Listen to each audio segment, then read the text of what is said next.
নমস্কার বন্ধুরা, ঈশ্বরের সন্তান শ্রুতি চ্যানেলে স্বাগতম। দশানন রাবণের নাম তো শুনেছেন সকলেই। যিনি ছিলেন লঙ্কার রাজা। মহারিষি বিশ্ববার পুত্র রাবণ ছিলেন মহাজ্ঞানী এবং অত্যন্ত তেজস্বী। কিন্তু আপনি কি জানেন, রাবণের জন্ম কিন্তু সাধারণ ছিল না। এর পেছনে রয়েছে এক বিশেষ পৌরাণিক কাহিনী। জ্ঞানী এবং তেজস্বী হওয়ার পরেও রাবণ কেন ছিলেন দুরাচারী, এর আসল রহস্য কিন্তু অনেকেই জানেন না। আজকের আমাদের আলোচ্য বিষয় রাবণের জন্ম রহস্য। এ বিষয়ে বিস্তারিত জানতে ভিডিওটি অবশ্যই শেষ পর্যন্ত দেখবেন। পুরাকালে তিনজন ভয়ানক শক্তিশালী অসুর ছিল, যাদের নাম মালি, সুমালি এবং মাল্যবান। এই তিন অসুরের ভয়ানক অত্যাচার সংসারে ত্রাহি ত্রাহি রব উঠল। তারা ভগবান ব্রহ্মাকে সন্তুষ্ট করে মহাশক্তিশালী হওয়ার বর পেয়েছিল।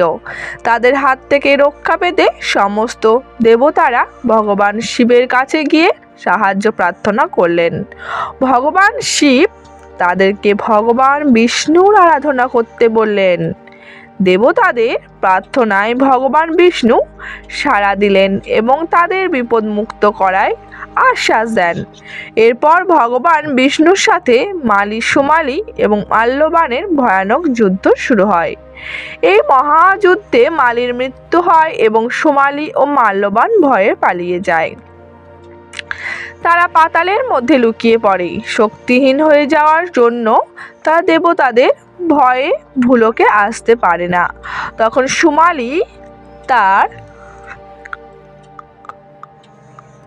কন্যা কৈকেশীর সাথে মহামুনি বিশ্ববার বিবাহ দেওয়ার পরিকল্পনা করলেন।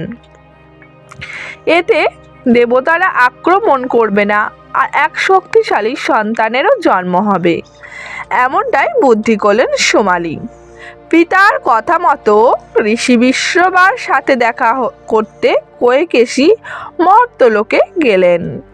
কৈকেশী যখন মর্তে পৌঁছলেন ততক্ষণে সন্ধ্যা নেমেছে আর শুরু হয়েছে ঝড় বৃষ্টি। এরকম পরিবেশে ঋষি বিশ্ববার সাথে দেখা হয় কৈকেশীর। তিনি মুনিকে বিবাহ করার মিনতি করলে বিশ্ববা এতে রাজি হলেন। কিন্তু এরকম অন্ধকার পরিবেশের জন্য সন্তান যে অনাচারী হবে তা আগেই জানিয়ে দিলেন বিশ্ববা। তখন কৈকেশী বিশ্ববা মুনিকে এই বিপদ থেকে বাঁচাতে বললেন। ঋষি তখন বললেন, আমি আশীর্বাদ করলাম তোমার আরও এক সন্তান হবে, যে হবে ধার্মিক, দয়ালু এবং নিরীহ। এভাবে পরবর্তী সময়ে তাদের 4 সন্তানের জন্ম হয়। রাবণ, কুম্ভকর্ণ, বিভীষণ এবং সুপর্ণখা। ঋষির কথা অনুযায়ী এই অন্ধকারের ফল বিভীষণের ওপর পড়েনি।